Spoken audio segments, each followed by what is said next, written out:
Thanks for listening to our show. We don't know how it's gonna go, but it's something that you haven't ever seen before. We're two special brothers with rhythm and blessings and love and knowledge and power. And now they've reached you and made you feel some type of way. And how are you going to respond to that?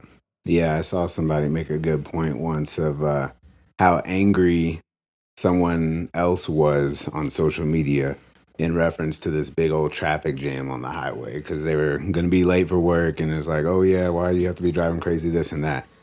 And then the person was upset because they're like, this was a rear end accident involving a semi truck and a family, and people died in this, and you're upset because you're late for work. And I was like, man, that's a good point to make right there because, you know, I've been upset in traffic before, but you don't know the circumstances of the situation you're in. And you have to really think, are the consequences that I'm facing really that severe in comparison to what is truly going on here? And, you know, that was kind of eye opening for me in that situation there. Yeah.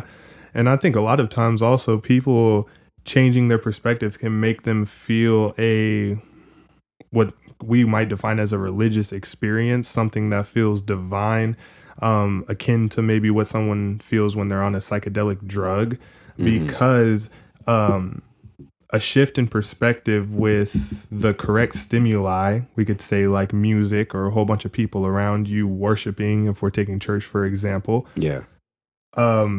It creates something where a human being will tap into this energy where they have what's called a religious experience. Their perspective becomes greater than just themselves. It's ego shattering. Right. They start to recognize that they could take their individual subjective perspective and expand it all the way out to however far you want to allow to think, to be honest, in my mind. I try to imagine my soul expanding out in infinite directions and notice that I can consume. Yeah, and you relate that to religion, but even more so just having a strong spirituality. And you know, for some people you have to use that difference of word because religion gives people this certain connotation. But you know, having that belief in a higher power, or even that might be too specific for someone. Change your perspective on that then, right? Having a belief that there's energy greater than yourself and there's some kind of connectedness to the things around you, that level of perspective, and being grateful and appreciative for what you do have. You know, that's one good thing that religion does do. It gives you a center to be grateful to, so you can express your gratitude. And we refer to those things that we are grateful for as blessings. So, Yeah. you know, a lot of this terminology that goes into religion is, you know, such a staple in developing these positive mindsets and developing perspective and having a set of morals. Yeah. That, you know, I've sometimes questioned how people that don't have as much of a spiritual presence or follow a religion, how they choose to develop upon these things. Just because that, with my experience, it's really been my spirituality and at times my religion that has helped me to have that level of gratitude and awareness of the blessings that I do have in my life. Yeah, I totally understand that. And I feel you. It is necessary to be able to make those distinctions with words when you're talking to a large audience.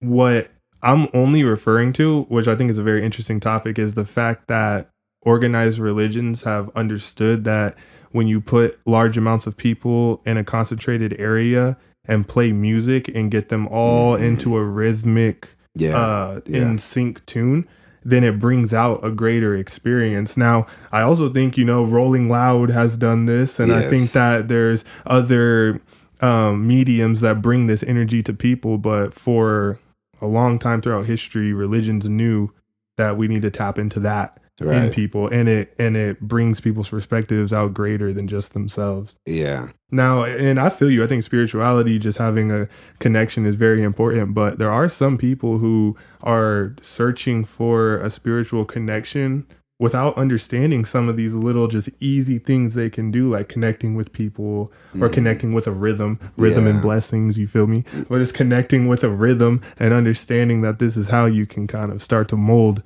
This is your gym. Yeah, and you make a good point with the music, and again, like what we talked about last week with education and how powerful music can be, and giving people information and also giving them an attitude. So having that positive vibration, high energy music, in a setting where you're trying to teach people basically moral values and how to be devoted to God, having that paired with the musical experience is just going to make it a lot stronger as well. 100%.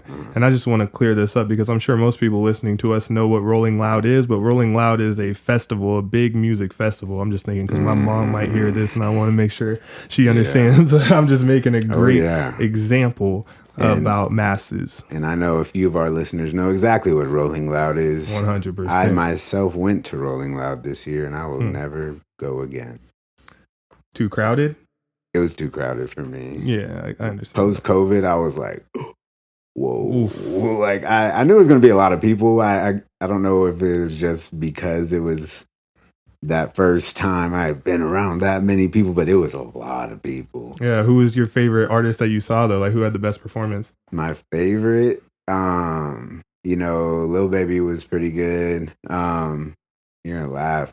The City Girls went off at Rolling Loud. Hey man, the energy in the performance, I can imagine. All the girls knew all the lyrics. I didn't know the lyrics, but I was in there like, yeah. They had the crowd jumping. And then there was, oh man, I'm gonna have to ask the homies now because there's one guy who I'd never heard of him before, but he had the energy that was appropriate for that setting, and I was really into it. And the people that knew him were like really excited. He was there performing. I can't even remember his name. That's a shame, but It was a good experience. Sure. It was just something that I would only do once. I feel you, but man, think about that. Like for, a long time, societies and people who control have understood that there needs to be some type of group cathartic release of energy in the masses for people to continue on. Yeah. And you can take that and understand it and put it towards your practice of growing yourself, or you could just go enjoy it in all the major cities with drugs and alcohol, whatever it is you want to do. But either way, it's an archetypal experience for a human being to feel their perspective expand when they're in these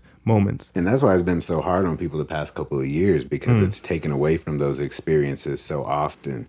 That's not being able to gather in large groups like that and enjoy music, enjoy concerts. I know that was one of the first things you enjoyed once they started being less restrictive on some of the things that we could interact with in large groups. True. And, Maddie and I as well got to see like John Legend and J. Cole, shortly after things were getting a little less crazy as far as the COVID measures. And those were, meaningful experiences for us, being able to do that after being, scared and secluded for so long, and being able to enjoy that level of vibrational energy in a group, because there was good music getting dropped through COVID. Don't get me wrong, but it's different when you can go see it in person and really feel the energy of the person that was making it, and also be able to relate with that same level of energy with a lot of other people. I think is really special. And a lot of people listening to this right now can definitely relate to me on the power behind being at a live concert versus listening on your iPod at home in a dark room.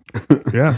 And I just want people to really take a second and realize that those structural methods are very similar to religions. Those that concept is something that is an old concept to get you to expand past your own ego. So on our last show, you mentioned very briefly internal locus of control. How do you think having a good, strong sense of perspective plays into you developing and maintaining an internal locus of control? That's a great question, man. So first of all, an internal locus of control is a psychological concept that basically says it measures how much a person feels like their outcomes are from their own choices. And then the opposite of that is an external locus of control, and that's the other side. A very easy example that I like to give is two people are playing video games. One person loses, throws down the controller and says, man, this game always cheating. That's an external locus of control, right? Yeah. Internal is, where did I mess up? What do I need to do better? What do I need to change to be able to create the outcome I want? That's internal. So now that we got that out of the way, how do I feel like I use my perspective to develop and maintain an internal locus of control? Mm-hmm. Well, ultimately, so many ways, because I feel like the blessings that we talked about, I feel like I've been given so much that I can't be anything less than 100% accountable for my own actions, because I understand I'm not given anything in this world, and that it's only going to be my steps that create my life that I want. Right. That's the first way, my perspective. Second is that I've lived long enough now to see enough people pass away to know that I don't really have time to just mess around. I don't have time to create a life that I don't want, because this is a game as well as it is serious. Right. Yeah. I'm glad you brought that up, because that's definitely something that has changed my perspective on a lot of things, and also helped me have more of an internal locus of control, experiencing death with people, and the things that they share with me towards the end of life, and what they're prioritizing in those moments, and the things that they have realized really aren't that significant.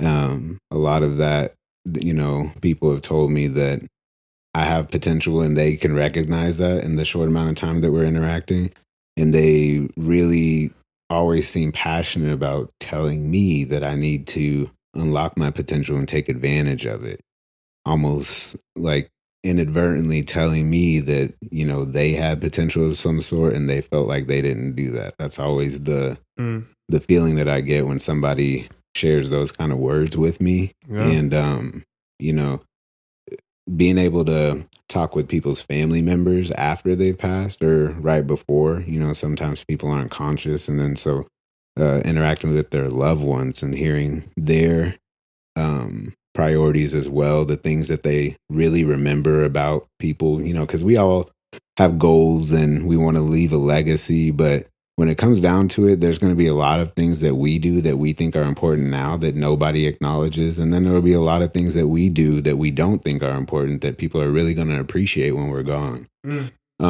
And so really being able to hear true priorities of people when life is at its end, I think is extremely powerful for me. And a lot of that just comes down to selflessness and what those people did in their own times of need for other people. And people are so appreciative that people have that level of empathy and perspective to where now they feel that they need to repay them by being with them in their final moments and remembering them, and making sure the people around them remember them for the positive things that they've done and that individual experience with them. Yeah. And that's where that gives a meaning to life. If people want to be very nihilistic or nihilistic out there and say that there's nothing that matters, and that I can just be fallible and an asshole my whole life and nothing is going to matter, well, take the perspective of that person in the hospital in that moment. Yeah. Because things do matter. It just might not be what you think matters or what you want to matter. Right? Because we all have a lot of priorities and goals that really don't have much substance or meaning behind them. I've now shifted my mindset more so as far as working out, that I want to be healthy and be around with my daughter for as long as I can in this world. But, still I'd like to look good. That's another external factor that is driving me to work out, but there's no purpose behind that. And if I didn't have a daughter, I would probably be thinking still, I just work out to look good. And there's nothing wrong with that, because you look good, feel good, you perform well, you have confidence. All those things do branch off of that. But confidence and all those things can also be, and should also be, developed independently of how you look externally. So again, with perspective, you really have to take a step back and sometimes alter your perspective in relation to your goals, because some of that superficial thinking and the things that you're trying to accomplish might be what's holding you back from really putting in that full effort, because part of you knows that your purpose isn't really there. Mm-hmm. And you're putting in effort, but in your heart it doesn't really feel right at the same time, because there's something else that's really more important that you're not aware of, that you're still trying to pull energy from, to do something that you're not really looking at in the light of what it is. 100%. I feel that. And to add on to that, I feel like you could take the perspective of the people around you. Maybe they haven't made their purpose deeper yet. Maybe their purpose is still on the surface and they just want to look better. And your workout routine is intertwined with that person. Mm-hmm. And now when the day comes for both of you guys to be accountable, they don't have a super deep purpose to motivate them to the gym, but you do. Mm-hmm. You got to check in with yourself and get it dolo. You know what I mean? No great person has never had to be dolo in the gym. Right. And by dolo, my friend, means solo, by yourself. By yourself. Do you think that level of awareness in relation to perspective and like acknowledging other people's perspectives in that way can possibly cause like insecurity or paranoia? If you are looking at other people and just reckoning with your involvement with them, depending on their sense of purpose. Yeah. I don't think so. I think that it's a good place. Like I'm saying, reckon. I think it's a good place for you to add up and figure out like, where can I get energy within my friend groups and where am I going to get my energy sucked out? And I feel like consciously creating your life means that you have to put yourself in the place where you're given energy. Mm-hmm. And if you have to bring your own energy that day, I don't know how many athletes out here are listening to this, but you've probably played a game before where there was not anyone in the crowd. You know what I'm saying? And you guys had to bring your own energy. Yeah. That's part of being great. You got to learn how to bring your own energy. But I think that it can become depressing. Back to your question, I think it can be if you are comparing. Yeah, right. And that was kind of what I was pointing at towards asking you that. Yeah. Because I think some people, will confuse understanding others' perspectives and acknowledging others' perspectives for caring what people think, because they're closely related, but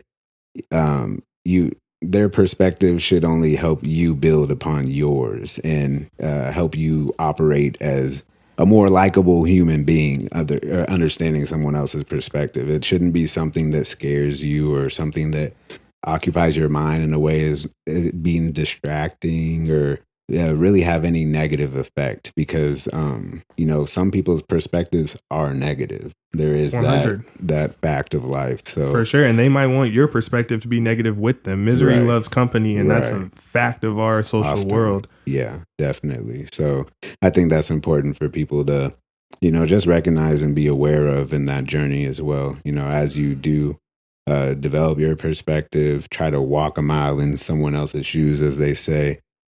Just don't let that really cloud your judgment or be a negative effect, because it could easily slip in the wrong direction with that as well. For sure. And I'm going to address one particular group of people, parents who have young kids. Blake, you just touched on the fact of like, you could just try to become a likable person. Mm-hmm. Parents of young kids who play sports, I think that as you're spectating your young child who's learning a game and trying to figure out how to navigate this field and his own body or her own body, you should really just want to reward and recognize when they're doing things that make them a good teammate. Yeah. When they make actions that would make someone want to invite them back to play again. I feel like that should be your only measure at the beginning. Is my child behaving in a way where they would want to invite them back? Yep. And I'll tread lightly with how I speak on that topic, because I do interact with some people that interact with their kids in certain ways that I don't necessarily disagree with, but there is a level of selfishness that can potentially come from the way you reward your kid, especially in the realm of sports. Yeah. Especially if your kid's good at the sport. For sure. Because that's a lot of rewarding to do. Right? And we're old enough to have peeped athletes who got all the way burnt out because of the way their parents were interacting with them in their sport. Mm-hmm. And that's the only reason we point this out. And, with that being said, there is a balance between it. my parents would reward me for my efforts and things and really just being interested in things. But I never had any type of reward that was directly related to my sport. I know some people get rewarded for a touchdown. Some people, like you even said, reward for level of sportsmanship that you would show. My parents weren't worried about that, and so a lot of the reinforcement that I got were more from academics, and that of course has benefited me. But I was explaining to a young athlete that I meet with regularly just recently last week. It is such a blessing for him to have the support educationally and that level of support in his sport, because it's a lot easier to perform with a little bit of external motivation, even though I am teaching him how he needs to develop his internal motivation and drive as well. Feeling that your parents are proud of you for doing things is pretty important. So, the kid already cares about football a lot as it is. But the fact that his parents care a lot about his football performance, I think, is driving him to be great as well. So, there's no right or wrong way to do things. Sure. There are optimal ways to do things. Optimal. And there's always ways to improve upon our strategies and how we really do anything, especially in parenting. And, I say that just 4 months into being a parent, but that's something that I've known as being a parent for a long time now. So, you see what I did there? 100%. As being a parent, that's parent, bars. APPARENT.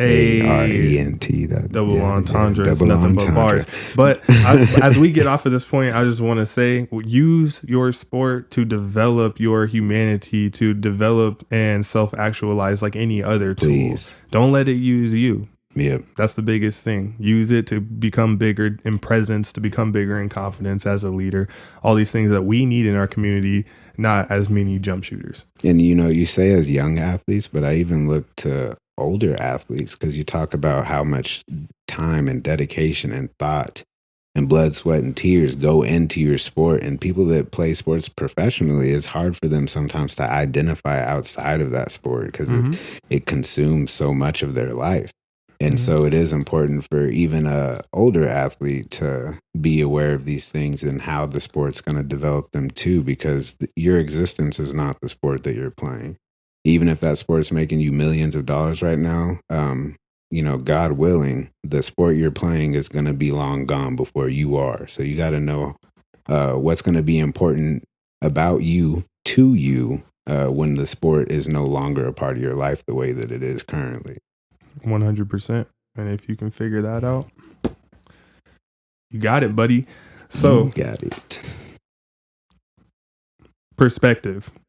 Yeah. I'm going to try to get as far out as I can. So earlier I mentioned that sometimes I like to imagine that my soul is an expanding light that can go out as far as infinity. And then I encompass everything that I could possibly imagine. And then I try to realize that there's not much difference, right? You remember 70s hippies, people saying things like one love and peace, man. Well, I still say one love. 100%. Blake Daily. and I still believe in those vibes. So often I try to remember that what is one love? Let's talk about perspective. That person that I'm upset at is me. Come on, if I believe in one love, then what's the difference between me and any other human being or any other thing that has an energy field to it? Nothing. We're all in it as one. There's a lot of corny cliches that kind of take away from the power and the gravity of one love. And it makes me think of like High School Musical. We're all in this together, but that's really how it is. Like those are facts. Like they're preaching facts there. The journey that you're walking is individual, and you walk your own journey, but they're all intertangled in a web, right? My decisions so much influence those of the people that I come into contact with, and it's so easy to make or break somebody's day. And for people to really break days on a regular basis, like that toxic energy is not something that's ever gonna help you elevate to the best version of yourself. Regardless of what your goals are, I hope you have some type of goal, but the bad energy, the negative things, that no matter how far it helps you get, eventually you're gonna hit a very hard wall, because everything that you put out into this world is reciprocal, and that's something that you have to first understand from your own lens. see how the people around you are affecting you, Mm. extract the bad energy, elevate your positive energy, and then see how you're going to put it back into the people that you kept around that deserve that energy from you, because you know that they're going to reciprocate it, and it's just in a loop then. Man, everything we do talk is about really it. in a loop as far as energy goes. You're not going to destroy that energy. You're not going to create that energy. We absorb and spread and share. And you can either be gracious to be a part of that rhythm and that play that's been going on from way before you or any of your ancestors, or you could be mad at it. Yeah. That's your choices. I talk about energy vampires a lot. Yeah. Energy vampires will suck it out of you and never give any back. But, 100%. It's like they just throw it. We need to kind of operate as mirrors. 100%. You share a smile, you share good energy, it's going to bounce right back at you. 100. And we are from a suburb in the East Valley of Phoenix, Arizona, and East Side. So back in the day, we remember Steve Nash. We remember the 2-time MVP, man. And that was a huge message to me when I was younger. Share the rock, distribute the energy. I was about to say, if you he's distribute the energy, it comes back to you and you're a 2-time MVP. Yeah. Come on, man. Yeah. And, the Kobe mentality, Mamba mentality, R.I.P. Talk about it, though. What's the Mamba mentality? is of equal importance. Again, as far as perspective, I think there's quite a few documents and accounts from Kobe that have come out after he's passed that have changed people's perspective on really his journey and why he was the way he was. There was a lot of misinterpretation about his character just because he had a certain level of dedication and a certain drive. So I think ideally what people should strive for is having balance. I think balance is very important. And a lot of people would disagree with me on that. Sure. Because I see a lot of sources that, promote a very narrow focus of dedication, and a lot of times they refer to it as obsession for whatever they're trying to accomplish. Yeah. And I think that that's a good strategy to accomplish things quickly, but not necessarily accomplish them with quality in a way that it's going to make them last and help you get the most out of the situation. So are you saying that for most people, like a Mamba mentality over obsession with getting better at just one skill isn't really feasible? I guess in a way, yeah, there's a lot of people that can't operate like that to do that level of repetition and close off your interactions with people, because a lot of players early in Kobe's career thought that he was antisocial or standoffish, but he was dedicated, and for some people that would really drive them into a dark place to be aware that people thought of them in this way, because Kobe knew that people didn't accept him for how he operated, but he also knew that he was special and that he had the potential to accomplish these things if he put in the time that he did. And so he made that happen, but there were sacrifices along the way, especially as far as his social life was, because he didn't really have much of a social life for a large portion of his career, right? Yeah, no, for real. When you're that dedicated, you're going to kind of be a lone wolf in any field that you're in. Yeah, and you talk about mental fortitude, like, again, having that mentality, operating on that way on a daily basis for that long, and being aware that people don't necessarily approve of how you're going about your business, that's not necessarily easy to cope with. And it's not easy to persevere through and achieve that level of success. And then once you get to that level, you might think that it's easy to coast now and you can start to do things a little differently.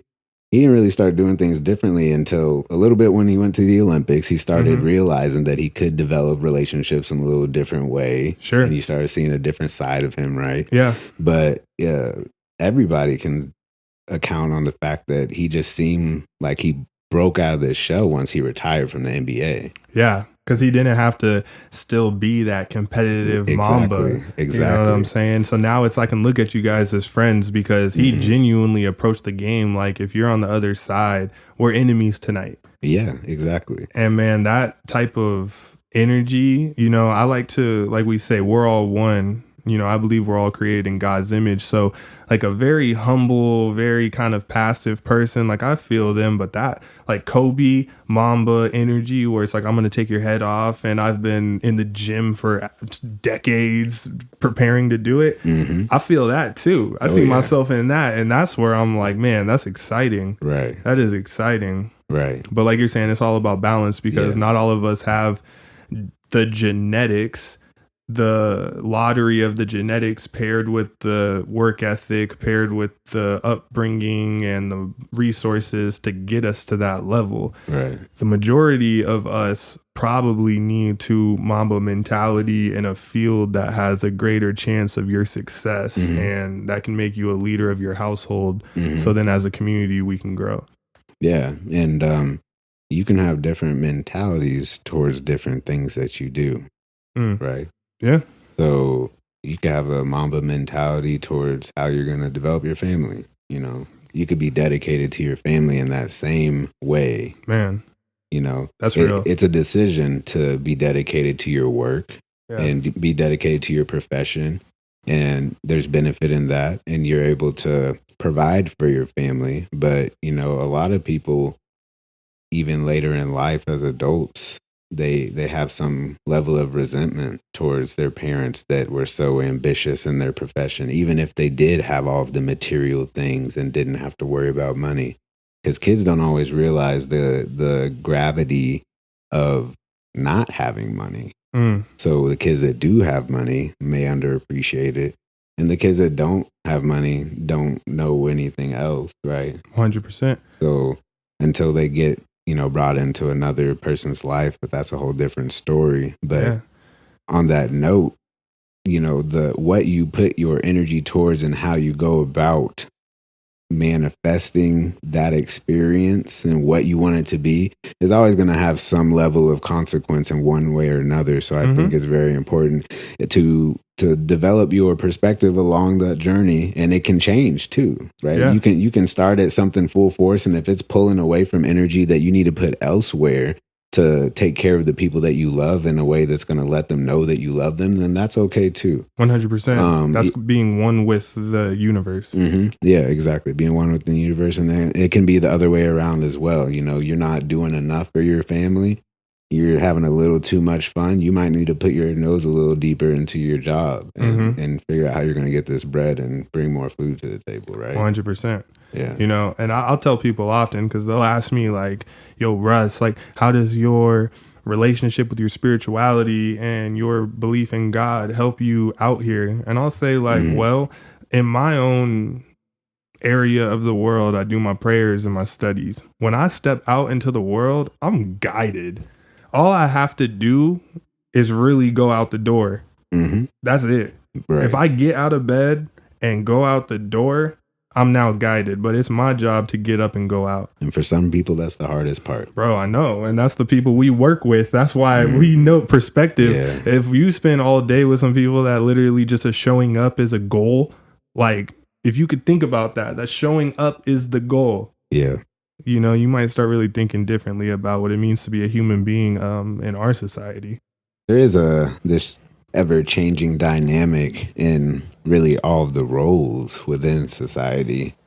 You know, there used to be a certain connotation against people with tattoos, you know, and now a lot of our athletes, musicians, entertainers of sorts are covered in tattoos. So, and you know, there used to be, I think, you know, kind of a higher respect for teachers and people in healthcare, but you know, now people aren't really aspiring to those professions as much, and they kind of at times seem to get overlooked because there's other opportunities on the table that at face value seem to be more rewarding and are definitely more profitable. For sure. So you know, again, in terms of perspective, it all comes down to your goals and what's important to you, and also what you've been exposed to and what you have as far as an understanding of what it is you're getting into. I know my perspective within my profession is completely different than it was when I was choosing to get into the field that I'm in. And that's because now my perspective is from within instead of from the outside. And so, like I was saying before, our perspective should develop and change over time. My emotions towards my job going into a shift, how I interact with my patients, that's something that I'm trying to develop every single experience that I have so I can do it in the best way that I can. And I would say that early in my career, I was certainly more eager in doing a lot of things that I do, but now I definitely operate with more care and more awareness in my interactions with people in my work setting as well. Yeah, I feel that. Um, how do you feel your perspective towards your job within the school system has changed now that you're deeper into it and have a different position within it? Yeah, that's a great question.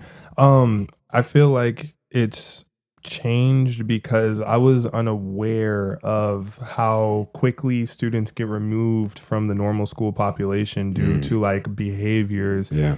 whether it could be one incident or multiple incidences, and how many variables come to play with that student being removed. You know, I never even noticed that. I mean, me going through elementary school and middle school and high school, you know, we would hear about maybe a big moment, a big behavior that was physically aggressive or something, and then we might not see the student anymore. But Yeah. to be working with the students, you know, who that is very interesting. That is interesting Yeah. because even up until now, I never really thought about what those kids went through in that process and what it looked like as far as them being transitioned into a different school setting. Yeah. And sometimes they come back to the school that they left, right?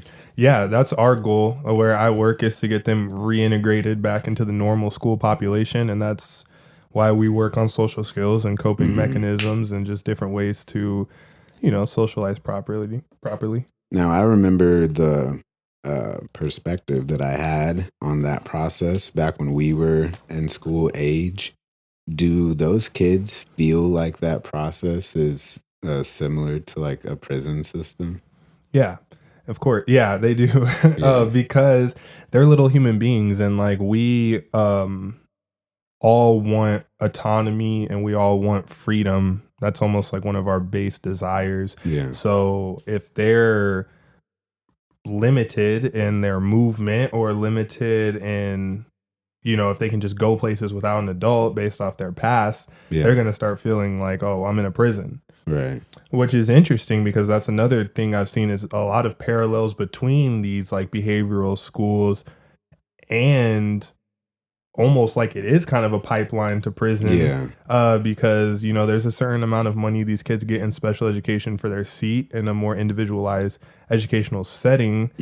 And if they don't start making better choices, that money is just going to transfer to the prison for some of them. Yeah, and you have recognized that they need to be aware of these correlations earlier rather than later because a lot of them don't know until they're a part of that second system, which is prison, right? Yeah, like it sounds dark, but you know, I've had those conversations. Sometime or somewhere there is an investor who is literally putting money into an asset that is betting on you making bad choices. Yeah.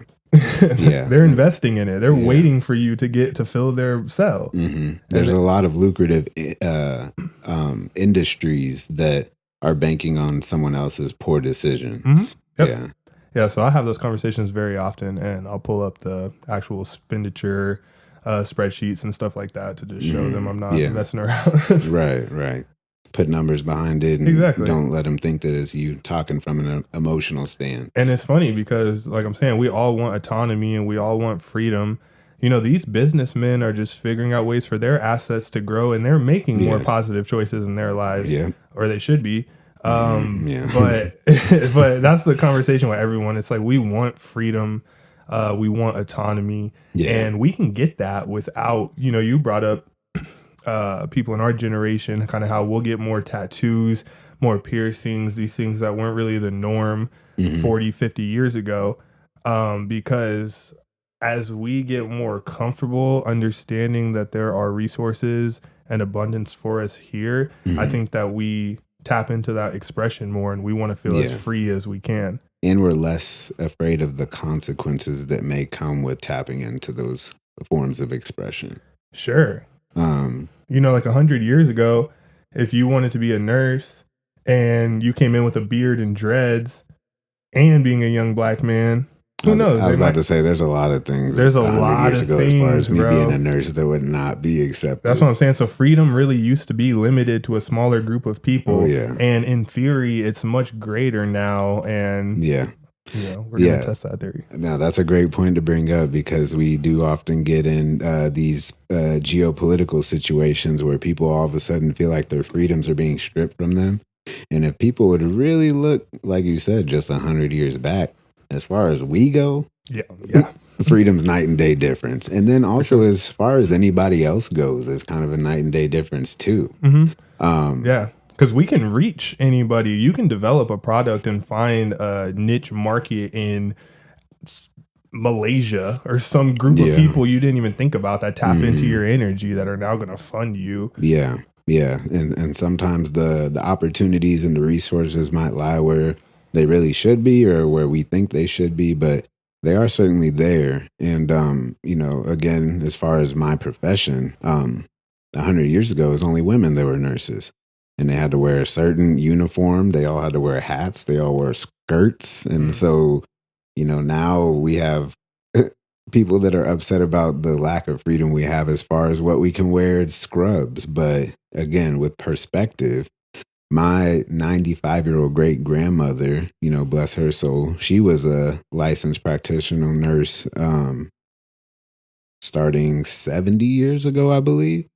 And she practiced as a nurse for about 40 years, if I'm not mistaken, up until she's in her 70s. So she saw a lot of that change, and she saw a lot of the increases in freedoms for Black people, but also for nurses, and the level of autonomy and trust that nurses started to have, and the development of that profession, as well as the civil rights development. And then so I think it's very important for us, as we get frustrated with the current state of things, we do have to put it in perspective and see where we came from, and not let that be an excuse that things aren't how they should be. Because, of course, in all of these realms, there's room for improvement, and there always will be. It'll never be perfect. Yep. And that's why we as a people have to be able to address these things that are not perfect, and just make plans, and also acknowledge that it's a process that goes into changing a lot of these things. 100%. Nothing happened overnight, but we can't allow progress of any of these things to stop either, because that would be arbitrary to the past effort. So we just have to keep the ball rolling.